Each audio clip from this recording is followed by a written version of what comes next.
નમસ્કાર દોસ્તો, આજના વિડીયોમાં આપ સૌનું હાર્દિક સ્વાગત છે. જો કે આજનો વિડીયો કોઈ બ્લોગ વિડીયો થવાનો થોડો પ્રકાશ પડે બ્લોગ વિડીયો થવાનું નથી, પરંતુ એક મસ્ત સાયકોલોજી સબ્જેક્ટને રિલેટેડ માહિતી મળવાની છે, બેઝિક માહિતી. તો વિડીયો જોજો તો તમને મજા આવશે. વિષયની જેટલી પણ પાયાની માહિતી હોય, એટલે જેટલી પણ બેઝિક અને જે પરીક્ષાલક્ષી અને ઇમ્પોર્ટન્ટ જે માહિતી છે તેના વિશે તમને આ વિડીયોની અંદર જોવા મળશે. તો આપણે શરૂઆત કરી કે મનોવિજ્ઞાન વિષયની અંગ્રેજીની અંદર આપણે સાયકોલોજી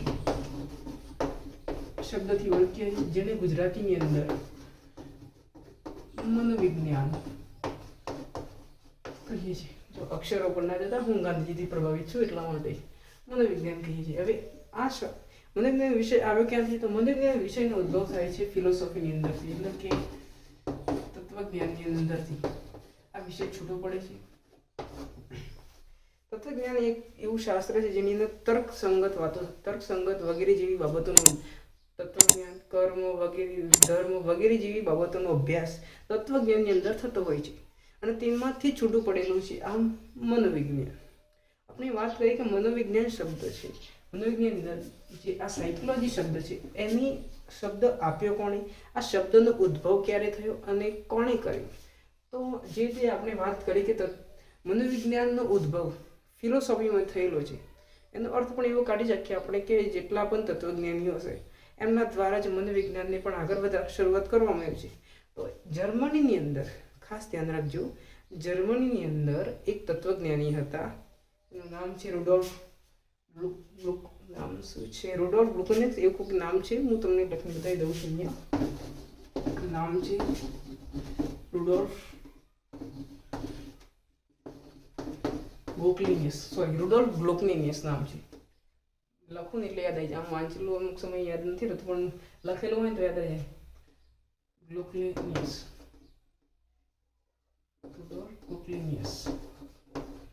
જેમને આ એક જર્મન તત્વજ્ઞાની હતા, જેમને વિચાર કર્યો કે આપણી બોડીની અંદર બે વસ્તુ રહેલી હોય છે હંમેશા. યાદ રાખજો, આમ કહું છું, હું નથી કહેતો. એમનું માનવું હતું કે શરીર છે જે દેખાઈ રહ્યું છે, એક અંદરથી એક અવાજ આવતો હોય છે. શું કહેવાય છે? હવે એના તો આપણે કંઈ જાણતા નથી કે અંદર શું છે, તો એમને નામ આપી દીધું આત્મા કહેતા હોય છે. નામ એમને તો આપી એરિસ્ટોટલે આપ્યું છે, પણ એમનું માનવું એવું હતું કે એક બીજું અંદર છે જે આપણે કમાન્ડ આપતો હોય છે, જે આપણે મગજનું અંદર વિચારો ચાલતા હોય છે, એ કંઈક અલગ હોય છે. તો એના પરથી જ તેમને એક શબ્દ આપ્યો. સાચો અહીંયા ઓરિજિનલ શબ્દ લખું છું, સાયકોલોજીયા.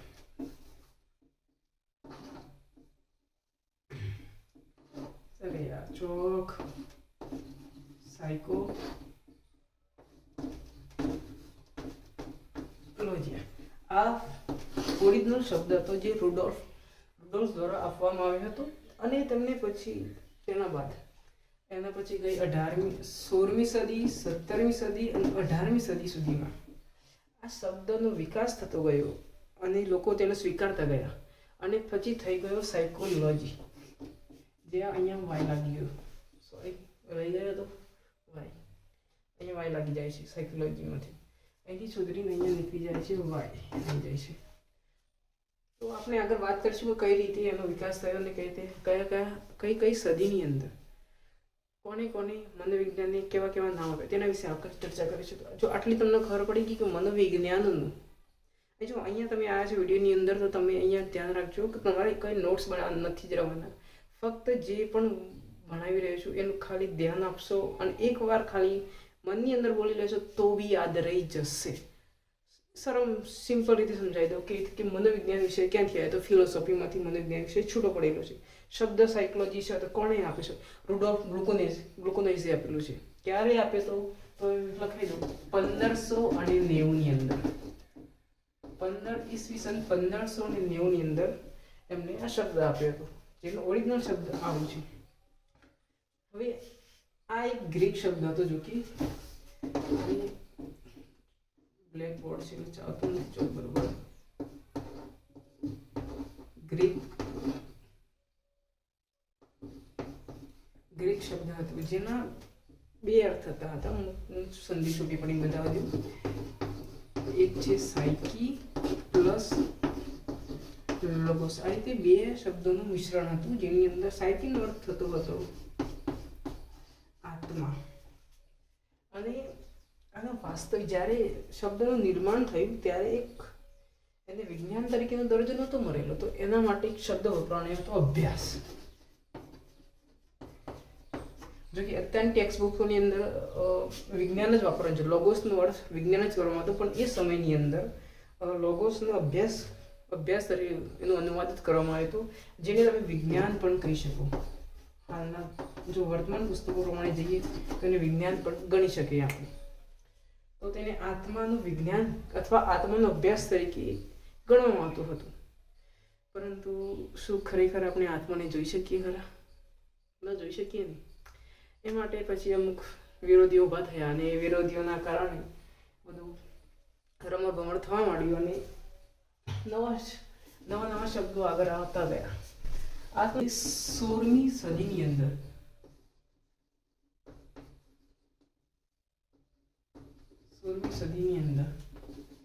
આત્માનો અભ્યાસ કરતું વિજ્ઞાન તરીકે ગણવામાં આવે છે અને તેને ગણાવે છે એરિસ્ટોટલ, જે તત્વજ્ઞાની હતા. એરિસ્ટોટલ તેને આત્માનું વિજ્ઞાન તરીકે ગણાવે છે. ત્યારબાદ આવે છે આ 16મી સદી સુધી ચાલતું રહે છે કે આ મનોવિજ્ઞાન એ આત્માનું વિજ્ઞાન જેને આત્માનો અભ્યાસ કરવામાં આવતો હોય છે. પણ ત્યારબાદ 17મી સદી આવે છે અને 17મી સદીની અંદર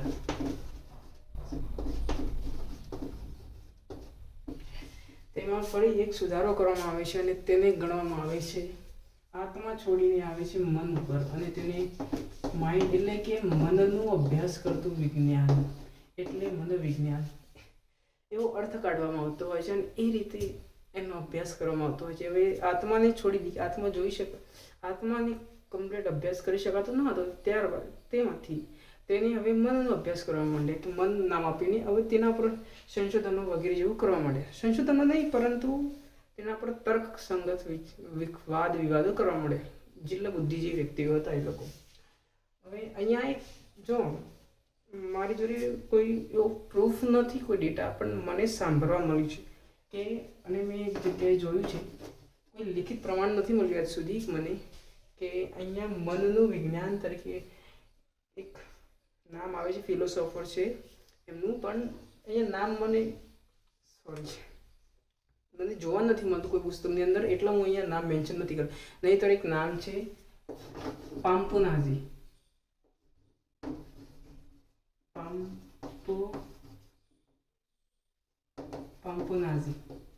આ એક તત્વજ્ઞાની હતા.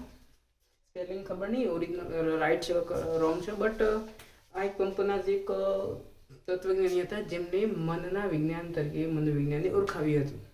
હવે આ કેટલો રોંગ છે કે રાઈટ એ તમે ચેક કરી લેજો. હવે આગળ જોઈએ. જો 18મી સદી સુધી અહીંયા એવું ચાલ્યું કે મનનું જ વિજ્ઞાન છે, પણ એક સદી આવે છે 19મી સદી, ત્યારબાદ 18મી સદી સુધી તો મનનું વિજ્ઞાન ગણવાનું, ત્યારબાદ 19મી સદી આવે છે સેન્ચુરી, જેની અંદર તેને ચેતનાનું મનોવિજ્ઞાન ગણવામાં આવે છે, એટલે કે કોન્શિયસનેસ.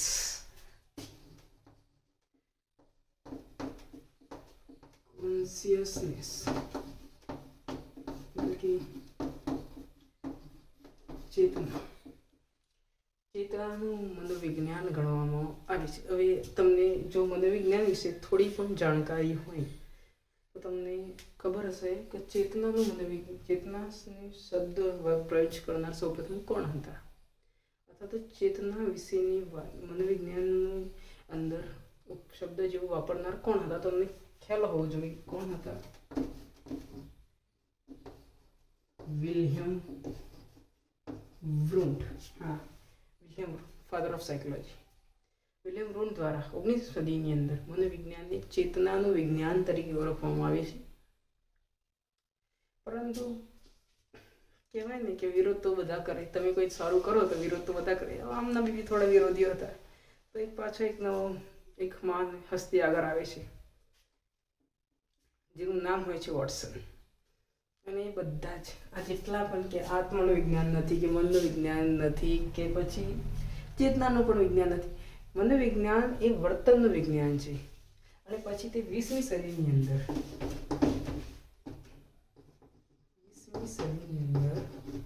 તે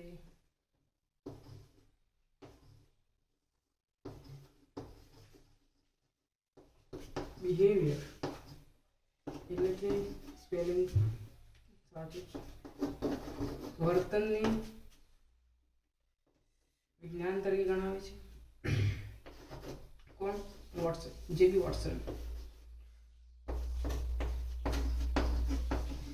જે આગળ જઈને વર્તનવાદની રચના કરતા હોય છે, તેની આપણે અલગથી વિડીયોની અંદર ચર્ચા કરીશું. તો મિત્રો, તમને આટલે તો ખબર હોવી જોઈએ કે અહીંયા 16મી સદી, 17મી સદી, 18 અને 19મી અને 20મી સદીની અંદર મનોવિજ્ઞાનને અલગ અલગ નામ આપીને તેને ઓળખવામાં આવતી હોય છે. જે વાત કરીએ 16મી સદીની અંદર તેને આત્માનું વિજ્ઞાન દ્વારા ગણવામાં આવે છે, એરિસ્ટોટલ દ્વારા, તત્વજ્ઞાન દ્વારા. ત્યારબાદ 17મી સદી આવે છે અને 17મી સદીની અંદર તેને હવે પામ્પનાઝી શબ્દ જે છે તત્વજ્ઞાન, મને પ્રોપર કન્ફર્મ નથી હું એવો શબ્દ એમને લઈને, પણ એવું માનવામાં આવે છે કે એમને મનનું વિજ્ઞાન તરીકે ગણાવ્યું હતું.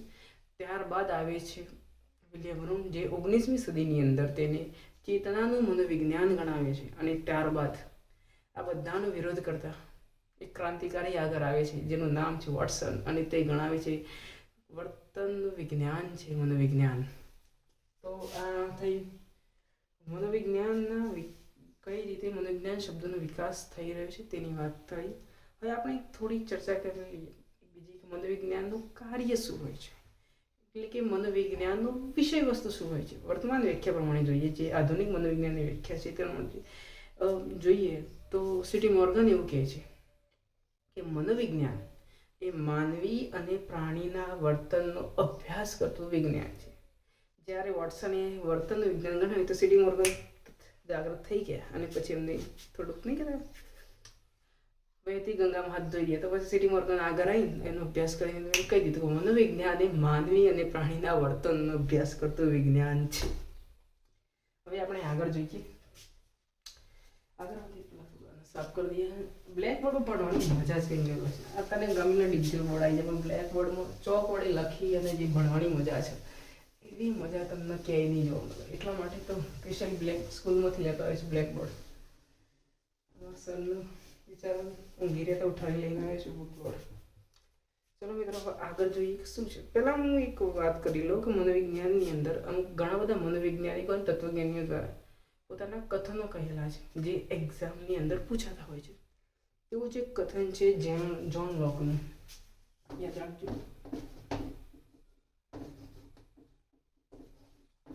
તારો જે તારો ક્લોક એનું નામથી યાદ રાખી, જ્હોન લોક.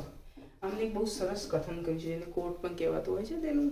અને જે આ વર્તનવાદથી પ્રભાવિત હતા, યાદ રાખજો, વર્તનવાદથી પ્રભાવિત હતા, જેમને એક કથન કહે કે ચાઇલ્ડ ઓફ માઇન્ડ, શું mind of a child is a tabula રાસા.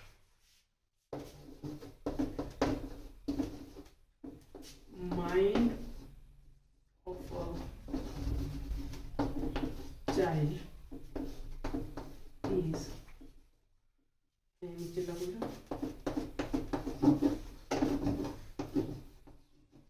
tabula rasa. આ એક લેટિન શબ્દ છે ટેબલા રાસા, જેનો અર્થ એવો થતો હોય છે બ્લેન્ક સ્લેટ. એટલે કે મેં એમ કહેવું હતું કે બાળકનું જે મન હોય છે એ બ્લેન્ક સ્લેટ જેવું હોય છે, એટલે કોરી પાટી જેવું હોય છે. એની અંદર તમારે જે લખવું હોય એ લખી શકો. જેમ કે આપણા સૌના પ્રિય વોટસનનું એવું કહેવું હતું કે તમે મને 12 નવજન્મેલા શિશુઓ આપી દો તો તમારે જેવા બનાવવા હોય હું બને, ચોર, ડાકુ, વૈજ્ઞાનિક, ડૉક્ટર, એન્જિનિયર વગેરે જે બનાવવું હોય એવું બનાવીને આપીશ. કેમ કે વર્તનના આધારે તો એમનાથી પ્રભાવિત હતા જ્હોન લોક. તો પછી એમને આ એક કથન આપેલું છે, એ બહુ યાદ રાખી જેવું છે. અને હા, આ 17મી સદીની અંદર કીધું છે મને પાછું યાદ રાખજો. તો કઈ સદીની અંદર જ્હોન લોક થઈ ગયા? તો 17મી સેન્ચુરીની અંદર વ્યક્તિ થઈ ગયેલા છે જેમને આવું કથન આપેલું છે. પછી એબિંગહોસનું એક કથન છે કે મનોવિજ્ઞાનનો ભૂતકાળ ઘણો લાંબો છે પણ એની હિસ્ટ્રી બહુ ટૂંકી છે. Psychology has a long past but short history. આપણે કથન યાદ રાખજો. ચલો હું આને મિટાઈ દઉં પછી ફટાફટ આપણે આગળ ચાલીએ. વિડીયો વધારે લાંબો નથી કરવાનો કેમ કે આગળના વિડીયોમાં તમને બહુ સરસ રીતે સ્કૂલ્સ ઓફ સાયકોલોજી ભણાવવાનું છે. ચલો ફટાફટ આપણે આગળ વધીએ. હવે શરૂઆત કરીએ કે મનોવિજ્ઞાનનો વિકાસ તો આટલા સુધી થઈ ગયો પણ મનોવિજ્ઞાનને વિજ્ઞાન તરીકેનો દરજ્જો ક્યારે મળે છે એના વિશે થોડી ચર્ચા કરી લઈએ. તો ક્યારે અને કોને મનોવિજ્ઞાનની પ્રથમ પ્રયોગશાળા સ્થાપી આ બહુ ખાસ ધ્યાન રાખજો. હવે થોડી પણ ધ્યાન રાખજો. ક્યાં તમે રસ્તામાં હોય ઊભા બેઠા હોય ત્યાં ધ્યાનથી સાંભળજો આ વસ્તુ, નહીં તો તમને નહીં સમજણ પડે પછી તમે ભૂલી જાઓ તો તમારી મરજી પછી. ચલો તો વાત કરીએ આગળ. ફર્સ્ટ લેબ એટલે લેબોરેટરી કોણે સ્થાપી હતી સાયકોલોજીની અંદર? જો થોડા પણ સિન્સિયર હોય મનોવિજ્ઞાન વિશે તો તમને ખબર હોય કે કોણે સ્થાપી હતી. તો 1879 ની અંદર કોણે? લિપ્ઝિગ યુનિવર્સિટી.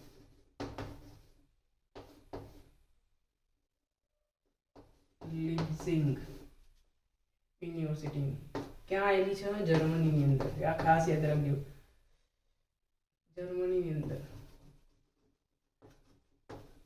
કોણે સ્થાપી હતી? વિલિયમ, મારો બરોબર નથી પડતો, વિલિયમ વુન્ડ દ્વારા.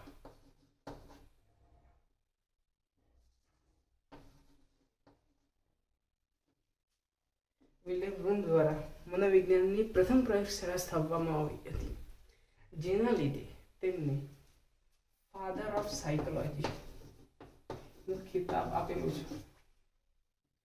ફાધર ઓફ સાયકોલોજી કહેવાની આવતા હોય છે. અહીંયા પણ બહુ જ બડા કન્ફ્યુઝન હો રહા હૈ. સોરી, અહીં ઘણા બધા બહુ કન્ફ્યુઝન થઈ જાય છે. જેમ કે ત્યારબાદ એક આવે છે father of American psychology. Father of American psychology William James. Spelling બરોબર, વિલિયમ જેમ્સ. અને ત્રીજા છે ફાધર ઓફ સાયકો એનાલિસિસ.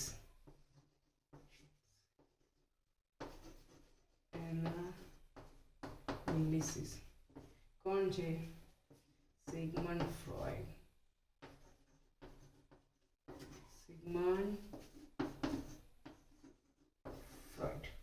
મિત્રો આ ત્રણ નામોની અંદર વિલિયમ જેમ્સ અને સિગમન્ડ ફ્રોઈડ, આ ત્રણ નામોની અંદર જો સૌથી વધારે વિદ્યાર્થીઓને કન્ફ્યુઝન થતો હોય તો આની અંદર છે કે કોણ મનોવિજ્ઞાનનું પિતા છે. ઘણા લોકોનું એમ માનવું હોય છે કે વિલિયમ જેમ્સ એ સાયકોલોજીના પિતા હોય છે, અથવા સિગમન્ડ ફ્રોઈડ સાયકોલોજીના પિતા હોય છે, અથવા વિલિયમ વુન્ડ સાયકોલોજીના પિતા હોય છે.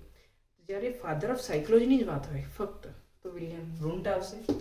But father of American psychology, જે રીતે જર્મનીની અંદર વિલિયમ વુન્ડ પ્રયોગ કરી રહ્યા હતા તે જ સમય દરમિયાન વિલિયમ જેમ્સ એ અમેરિકાની અંદર મનોવિજ્ઞાનની અંદર સંશોધનો કરી રહ્યા હતા, જેના લીધે ફાધર ઓફ અમેરિકન સાયકોલોજીના પિતા તરીકે વિલિયમ જેમ્સને ઓળખવામાં આવે છે. અને સિગમન્ડ ફ્રોઈડને તો ખાસ યાદ રાખવાનું કે father of psycho analysis, not a father of psychology. Okay, father of psycho એનાલિસિસના પિતા તરીકે સિગમન્ડ ફ્રોઈડને ઓળખવામાં આવે છે. પણ હવે તમને એક પ્રશ્ન થવો જોઈએ કે જો વિદેશની અંદર આ બધા મનોવૈજ્ઞાનિકો દ્વારા અથવા તત્વજ્ઞાન દ્વારા સંશોધન કરી મનોવૈજ્ઞાનિક પ્રાયોગિક વિજ્ઞાન તરીકે દરજ્જો આપે તો શું ભારતની અંદર કોઈ નતો કરવા માટે? યસ, ભારતની અંદર પણ હતા. ભારતની અંદર પણ મનોવિજ્ઞાનની પ્રયોગશાળા સ્થપાઈ છે. NN ગુપ્તા 1916ની અંદર કલકત્તા યુનિવર્સિટીની અંદર મનોવિજ્ઞાન વિભાગની સ્થાપના કરીને ત્યાં પ્રયોગશાળા સ્થાપતા હોય છે, જેના વિશેની ચર્ચા આપણે આગળના વિડીયોમાં કરીશું. તમે જોઈ લેજો. હા, થોડો ટોન ગામડાનો છે એટલે એવો ટોન રહેવાનો હોય આપણો. નહીં બોલી તો ના જ બદલાય. બહાર ગાવ જોઈએ પણ બોલી ન બદલાય. ખબર પડી? હું આ રીતે જ ભણાવીશ તમને. જો ગમો તો ગમો, લાઈક કરો, શેર કરો અને સબસ્ક્રાઈબ કરવાનું બિલકુલ નહીં ભૂલવાનું. મનોવિજ્ઞાન વિશેની સંપૂર્ણ માહિતી તમને આ વિડીયોની અંદર મળી જ જવી જોઈએ, બેઝિક માહિતી. અને તમારે જેટલી પણ કોઈ બી પ્રશ્ન હોય મનોવિજ્ઞાનને લગતો તો તમે મસ્ત કમેન્ટ કરો એકાદી, જેની અંદર તમને બહુ સરસ રીતે જવાબ આપીશ. અને જો એ વધારે ટોપિક એવો તમારો એવો સિરિયસ ટોપિક હોય તો એના પર આપણે અલગથી વિડીયો બનાવીશું જ. અને હા, સાથે સાથે આ ચેનલની અંદર તમને જેટલા પણ મનોવિજ્ઞાનના કોર પ્રિન્સિપલ એટલે જે મુખ્ય જે સિદ્ધાંતો છે એનો આપણે જીવનની અંદર કઈ રીતે ઉપયોગ કરીએ છીએ, તમને આ સબ્જેક્ટ વિશેનું તો નોલેજ અહીંયા મળશે જ, બટ સાથે સાથે કયા સબ્જેક્ટને, જેમ કે હું તમને એક ઉદાહરણ તરીકે સમજાવું. અભિસંધાન નામનો એક ટોપિક આવે છે, જેની નામની કન્ડિશનિંગ કહે છે કે જોડાણ, જેનું અનુવાદ થતું હોય છે જોડાણ, અભિસંધાનનું. તો જોડાણ કોને કહેવાય એની સાધારણ સમજમાં તમારે જોઈ હોય તમારા મગજની અંદર. તમે દુકાને જાઓ છો, પાર્લર પર જાઓ કોઈ બી, અને તમે ત્યાં જઈને એમ નથી કહેતા જે આપણે કોલગેટ આપો એમ કહે છે. કોઈ એમ જઈને કહે છે કે ટૂથપેસ્ટ આપો, જેનું ઓરિજિનલ નામ છે ટૂથપેસ્ટ. કોલગેટ એ ફક્ત કંપનીનું નામ છે, પણ એનું માર્કેટિંગ એ રીતનું કરવામાં આવેલું છે જેથી તમારે મનની અંદર, જેમ કે પેલું બિલ, જો તમે મનોવિજ્ઞાન વિષય ભણ્યા હોય તો તમે પેટ્રોલિક પાવડરનો પ્રયોગ તમને ખબર હોવી જોઈએ, જેની અંદર ઘંટડી વગાડતો ને કૂતરાની મોંની અંદર લાળ જળતી હતી. તેવી જ રીતે જ્યારે આપણે ટૂથપેસ્ટની જગ્યાએ ફક્ત કોલગેટ જ શબ્દોનો જ પ્રયોગ કરીએ છીએ. આ એક અભિસંધાનનું ઉદાહરણ છે. આવા ઘણા ઉદાહરણો છે જેના વિશે તમને હું આગળના વિડીયોમાં જણાવીશ. જો કે આ ચેનલની અંદર સાયકોલોજી સબ્જેક્ટનો અમારો પહેલો વિડીયો છે. તમને કેવો ગમ્યો તેના વિશે જરૂર કમેન્ટ કરજો, લાઈક કરજો. અને જેને પણ જરૂર હોય તેવા ગુજરાતીની અંદર તમે આ રીતનું કન્ટેન્ટ જોઈતું હોય તો લાઈક કરો અને શેર કરવાનું બિલકુલ નહીં ભૂલવાનું પોતાના મિત્રો સાથે. ઓકે, ધન્યવાદ.